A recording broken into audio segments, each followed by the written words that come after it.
From the East Texas Sports Network studios, powered by Texas Dairy Queen, a tradition of excellence, the ETSN podcast, where Clint Buckley and Mike Graham offer their, well, they just talk.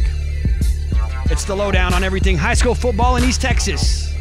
And now, Clint Buckley and Mike Graham. Here comes the rain.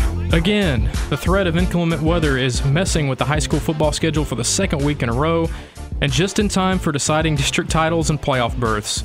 Welcome to the Week 10 edition of the ETSN.fm podcast. I'm Clint Buckley, and I'm joined as always by Mike Graham. How are we doing today? Doing good. Week 10's coming with expedited delivery, so kind of excited to get out there, but it's going to be kind of a bland Friday.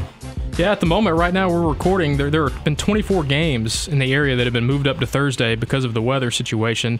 And for a complete list of all the changes to this week's schedule, you can visit ETSN.fm for the latest. All right, before we jump into Week 10, it would be remiss if we did not talk about the craziness that was Week 9, and there was nothing more crazier than the Lufkin and Ennis coin flip game that's going to live in Texas high school football lore for a long time, I imagine. Yeah, exactly right. I mean, Lufkin makes a 150-mile one-way trip to Ennis. They can't get the game in.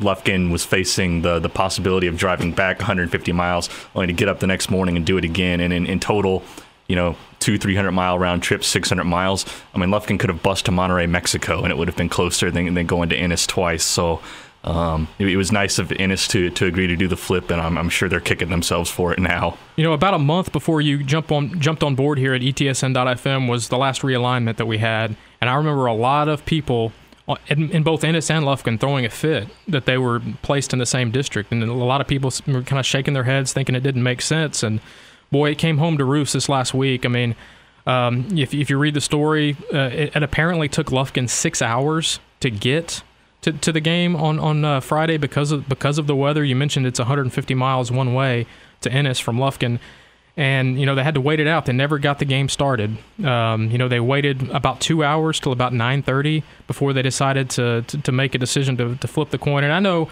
Ennis coach Jack Alvarez has taken a lot of heat, especially from people in the Metroplex over his decision to flip the coin. But really, in that situation, there was no other alternative. It just looks bad because with Ennis losing the flip and Lufkin, getting that win, it really puts Ennis in a precarious situation as it relates to the 16-5A playoff race. You're exactly right. They fell to a tie for third place with Corsicana, which went on to lose on Monday to John Tyler in a Monday makeup game. So things are really interesting there, and I'm excited to dive into all that. By the way, what head coach Todd Quick called as the away team on that coin flip was Tails. Yep. Tails never fails. Tails never fails. That's what they say, and obviously it worked out for Lufkin last week. Some other big news from last week. Marshall suffered their first loss of the season up in Texas High, 27-7. I had a feeling it might go down that way simply because of the weather that was forecasted for Texarkana Friday. Some of the teams up there had moved their game up to Thursday. Texas High stood pat and played on Friday. And, we talked about this last week with their starting quarterback, their 4-year starting quarterback, Justin Hart, now lost for the year. Cam Haller was going to make his first start ever at quarterback. And in those conditions, teams often don't trust their quarterback, regardless of who it is, to make throws, at a regular rate. And Texas High's defense is pretty good, especially against the run. And with it being on the road, I knew Marshall was kind of vulnerable to slip up, and they did. And now because of Texas High's win, we've got a 3-way tie at top 15 5A between Marshall, Texas High, and Longview. Yeah, it's going to be interesting. The good news for Marshall is that they're the Division II team, the way things are playing out. And the really interesting thing is that Texas High has now tied Longview for the top spot in the Division I race. So if Texas High can win out and Longview loses a game, it'll be Texas High that'll probably get to avoid John Tyler in the first round of the playoffs. Of course, not a great matchup for them regardless, because the Division I team other than John Tyler out of 16-5A looks like it's going to be Lufkin. Right. So we may end up with the same first-round matchups as we saw last year, at least in Division I. With the way it looks out, we don't anticipate Longview losing either of their last two games. And if they win out, it doesn't matter what Texas High does. Longview will get the 1 seed by virtue of their win over Texas High. and they will most likely face Lufkin in the first round because Lufkin has the one loss, and it was to John Tyler in districts, and so John Tyler would play Texas High again in the first round. So an interesting development in Class 5A in East Texas, to say the least. Now on to the small schools and a game you were at. I'm sure you were just as anxious and as irritated as most sports writers were last Friday night because of all the delays. But I think it was worth it. I mean, you wanted to go out there and you wanted to see, two heavyweights, at least this season, 2 7-0 teams battle it out, Wascom and West Rusk. Boy, Wascom sent a message. Yeah, very rare to get a game like that, just 2 7-0 teams this late in the season. And, it wasn't much of a contest once it got going. Chan Amy, rushes for 145 yards on 10 carries. Defense comes to play. They shut out West Rusk, and looks like they're going to take District 8 3A Division 2 again. Yeah, and not only that, I mean, you look at what Wascom has done to just about every team they've played this year, and not every team they've played has been pushovers. I mean, they played some really good teams this season, and you look at the margin of victory, and you look at how they're continuing to dominate teams. I mean, it's not out of the question at all, to expect Wascom to be back in the state championship game this year with the way they're playing right now. Yeah, and that's something that I don't think we saw at the beginning of the season. We thought they'd be very good. We just didn't know how they were going to overcome the losses of Kevin Johnson and Junebug Johnson and Chan Amy and a couple of their other athletes have really stepped up to answer. And they look like they're going to be a deep playoff team for sure. All right, you're listening to Clint Buckley and Mike Graham on the ETSN.fm podcast. And now let's shift gears and talk about this week. The first game that kind of caught my attention this week is Tyler Lee and Rockwall. Tyler Lee, they've won 3 in a row. They've jumped right back into the playoff discussion. Remember, they began the district at 0-2, and that was without their quarterback, Zach Call. He has since returned, and it seems to have made a big difference for Lee. They've won 3 in a row. They've looked good doing it. And you look at how they've got here. It's been crazy. Their first game after the 0-2 start was against Lakeview Centennial. They were trailing that game for almost the entire duration. They get a touchdown with, I think, 29 seconds left to win that one, 59-54. And then the next week, or the week after, they had a bye week after that. The week after, they go up to Garland to face another quality opponent out of that district, and it did not look good for them entering the fourth quarter. But they outscore Garland 23-0 in the fourth quarter and score a late touchdown, and was somehow able to salvage another victory, 51-47. And then last week, having to deal with a postponement and having to play on Saturday up in Garland in a game that was originally supposed to be in Tyler, playing North Garland, and probably their best overall performance this season. They win 48-21. They hold North Garland to 21 points, which is the fewest they've allowed all season long, and just 216 total yards. So if you look at their last 5 quarters, they've given up a total of 21 points. I mean, they shut out Garland in the fourth quarter, and they've held North Garland at 21 points last week, and that's what we've been harping on all season about Tyler Lee was their defense. And if their defense continues to play well, they might be able to stun some folks and beat a pretty good Rockwall team this week. Yeah, I think so. Rockwall obviously presents its own challenges. I don't think that Tyler Lee will be able to hold them to 21 points like they did North Garland. Right. That was a Tyler Lee's homecoming game, by the way, at Williams Stadium. There's a district rule that if a game gets rained out in Tyler, then Tyler Lee the next day has to go on the road to play them to make it up. But this game, it is very interesting. And Tyler Lee's offense, as always, matches up well against the Rockwall defense. I expect it to be a competitive game, and Tyler Lee knows what's on the line because it's still right on that bubble to make the postseason. It's a good news, bad news situation, I think, for Lee this week. The good news is Rockwall doesn't have Chris Warren anymore. He's now at Texas. He's got some playing time as a freshman there with the Longhorns. And in last year's game, I think he had 458 rushing yards and like 6 touchdowns. And it was a competitive game. I think Rockwall won 61-54 or something like that. Rockwall lost not only Warren, but most of their offensive firepower from last season. And it's taken a while for them to kind of recover. They have 3 losses on the year, but they were all in non-district. And they came against Denton Ryan, 8-0. Euless Trinity 9-0, and a very good Mesquite Horn team. And ever since, they've been rolling. They're 5-0 in district, and they've got a really dynamic trio on offense, and it's kind of led by quarterback Will Reed, who's put up some big numbers this year. Caleb Broach, their running back, is approaching 1,000 yards.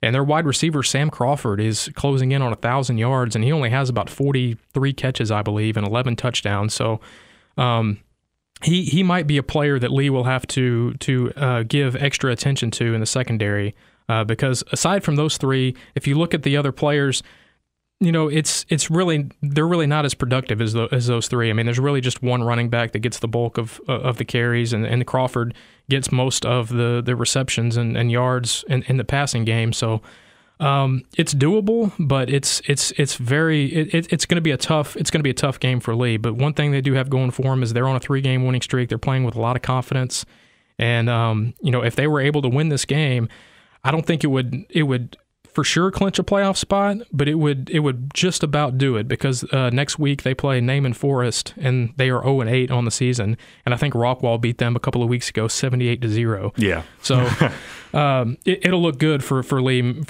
making a playoff berth if they were to go up there and pull off an upset against Rockwall. Right. Assuming they pull the upset against Rockwall, the Stars would have to align to knock them out, and there is another situation where I think that the Stars could align to let them in, just like last season. Yeah, I think you're right too. I think it was. I think the same teams were involved in the three-way tie at this point last year with Saxe and Garland and Lee. They're all three right now at 3-2 in district, tied for third behind Rowlett and Rockwall. Rockwall's undefeated, and Rowlett, I believe, is 4-1. So still a lot of football left. We just hope that it all plays on time, on schedule, but. That should be interesting to watch Friday night in Rockwall as Lee goes for their 4th straight win. Now on to 16-5A. Briefly, a couple of games of note. Lindale against Ennis. Lindale, despite, if the season were ended today, despite being out of the playoffs as it sits today, they're still in pretty good shape, despite that tough loss that they had against NAC last week. I think so. They've got the most favorable remaining 2 games of any of the 4 teams in between the 2-team tie for 3rd place and the 2-team tie for 5th place. You got Corsicana, and we're going to get into this game in a second, who's got Lufkin on Saturday. I think they'll lose. And then they have to go play Ennis head-to-head, so there's a great potential that they'll fall out completely. Nacogdoches has clawed its way back into the playoff race. They have White House this week. White House doesn't have a win in district, but they've got John Tyler to finish the season. They need both those wins. And then Ennis, if Lindale beats Ennis, they could easily lose to Corsicana, although I don't think that's going to happen. But some interesting things can happen there, and some unique tiebreaker situations. And it could be Ennis's, or it could be Lindale's to win if they went out. How disappointing would it be if it ends up being John Tyler, Ennis, Lufkin, and then Nacogdoches and Lindale are tied for that 4th playoff spot, and it comes down to that 2-point conversion that Nat got late in the game to win 25-24. That would be a tough pill to swallow for Lindale. It's been tough for Lindale. 2 1-point losses through district play. I think they had 1 last year. But credit Bobby Reyes, the head coach from Nacogdoches, for knowing the situation and taking the win in regulation rather than trying to force overtime and continue to tango with that tough Lindale defense. Now, Corsicana and Lufkin are playing Saturday because obviously Corsicana played Monday because of the awful amount of rain that they got last week because of all the storms. They're in Lufkin Saturday afternoon. This is a big one for Corsicana. They kind of got it taken to them by John Tyler on Monday. We were talking about Corsicana as a team that could possibly come up with an upset against JT last week, but JT kind of pulled away from that game. And with Lufkin, they've essentially had 2 weeks to rest because they didn't play last week because of the coin flip, and they're back at home, and they have that extra day. They're playing Saturday now, so they should be well rested and prepared. Corsicana, they really need to win at least one of these games against either Lufkin or Ennis next week, but probably both in order to make the playoffs. Yeah, totally agree with you. I think that they're in a lot of trouble now with that loss to JT. Just they probably got the worst final 3-game span of all the district teams, and that's coming home to roost now. It's going to be tough for them, but I do like their running game. I do think that Lufkin has a defensive front that's ready for it, though. Another big one this week is a game that you'll be going to Thursday, and it's Pittsburgh at Princeton. Yeah, I'm really excited about this one. I think among teams that we think are already in the playoff situations, that this is the most important game. Princeton is currently tied with Liberty Ilo in the district standings. They haven't played Liberty Ilo yet. Yeah, both undefeated at 3-0. Yeah, Pittsburgh is 2-1 with a loss to Liberty Ilo. You look at Princeton and Pittsburgh, and they've kind of put together the same body of work against common opponents. I think this is a nice game for Pittsburgh, and if they get the win, they'll tie for second with a majority share of it. And then Princeton will probably go on to lose to Liberty Isle. I think that LE's our favorite out of that region right now. So. Yeah, that's an odd district because the way it's played out this year. Because I think we felt like Pittsburgh had a pretty good chance to maybe make the playoffs this year, but maybe as a fourth place team. They've obviously exceeded expectations, and then Paris right now they're sitting at 0-3 in that district. Yeah, who saw that coming? Yeah, it's a really a district of have and have nots, and I think that Paris has. But they've had the worst 3-game stretch imaginable. They played LE, they played Princeton, they played Pittsburgh, and that's really tough. I do think that they'll make the playoffs, but they have to win out. I believe that they get Quinlan Ford this week. That's a win. No, sorry. They get Quinlan Ford this week. And then North Lamar to close, and that's a head-to-head kind of playoff play-in game. So that'll be exciting for them. And I do think that they're a scary team once they get into the playoffs, as they taught 10-0 Van team last year. Staying in 4A Division I, this is pretty much an elimination game. Henderson and Chapel Hill, who'd have thought that coming into the season, that at this point of the year with 2 weeks left, that Henderson and Chapel Hill would be playing practically for their playoff lives. The loser is pretty much eliminated from playoff contention with the winner getting the inside track, and I guess for that fourth playoff spot, and I guess we have Brownsboro to thank for that. Yeah, credit to Brownsboro and what they're doing. It was tough to see them. Without Tamarick Pace, they struggled against Carthage, but hopefully he'll be back and they can continue their role. For Chapel Hill, I mean, I just think it's injuries. Yeah. Losing Connor Hitchcock early in the season, a lot of problems with that team. Yeah, I mean, I don't know if you saw Chapel Hill last year, but I did towards the end of the year, and I covered one of their playoff games, and he looked really good. I mean, it's a big plays through the air, and they pinned pretty much all of their hopes on offense with Connor Hitchcock coming into the season. They performed very well at the state 7-on-7 tournament in College Station. What did they get to the championship game or the semifinals? Semifinals, yeah. So we had a lot of expectations for Chapel Hill, and it's just unfortunate that Hitchcock suffers the injury, I think, in week 1 against Lindale, and they just haven't been the same since. Their only 2 wins this year are against Tatum, which is 0-8, and Palestine, which is 1-7, and still hasn't won a district game. So Henderson, they got a big win last week against Palestine, but they're 1-2, and if they go to 1-3 and Chapel Hill's 1-3, or 2-2 with 1 week to play, Chapel Hill has that head-to-head tiebreaker, and we assume that Brownsboro, Kilgore, and Carthage are going to make the playoffs, and it's going to come down to whichever team wins this game Friday between Henderson and Chapel Hill. Yep, just credit Brownsboro. Really rose up to the occasion and got 2 critical wins in that district early. All right, now it's time to recognize our Offensive and Defensive Players of the Week, sponsored by Dairy Queen. Congratulations are in order for Carthage quarterback Jared Blissett. We mentioned Carthage's win over Brownsboro last week, 42-14. In that game, Blissett threw for a season-high 5 touchdown passes, 329 yards, and he had 4 touchdown passes before halftime. That game was over after the first half. It was 28-0, and it was 42-0 before Brownsboro could muster some offense there towards the end of the game. So congratulations to Jared Blissett from Carthage. And he did it in the rain. Yeah, and he did it in the rain. Scott Surratt is not shy to put the ball in the air no matter what conditions that are out there. So congratulations to Jared Blissett in Carthage. Our Defensive Player of the Week, Braylon Bradford from Spring Hill. Yeah, Braylon had a strong game against Tatum, and that was a game that Spring Hill and Tatum desperately needed to win in this game. 11 tackles, 3 tackles for loss, and Spring Hill rallies from a 21-7 deficit at halftime to get a 30-27 win. And congratulations to Spring Hill's first-year coach, Kelly Mercer. He came over from Plano West. He was their offensive coordinator last season. First win for Coach Mercer at Spring Hill, so congrats to everyone out there in Panther Nation. That's going to do it for this week's edition of the podcast. Again, for the latest weather developments or stats, standings, previews, check out ETSN.fm. If you have any questions or comments, please find either one of us on Twitter. I'm at Clint Buckley, and Mike is at Mike_ETSN. Everyone be safe traveling to their games this weekend, and we will talk to you all next week.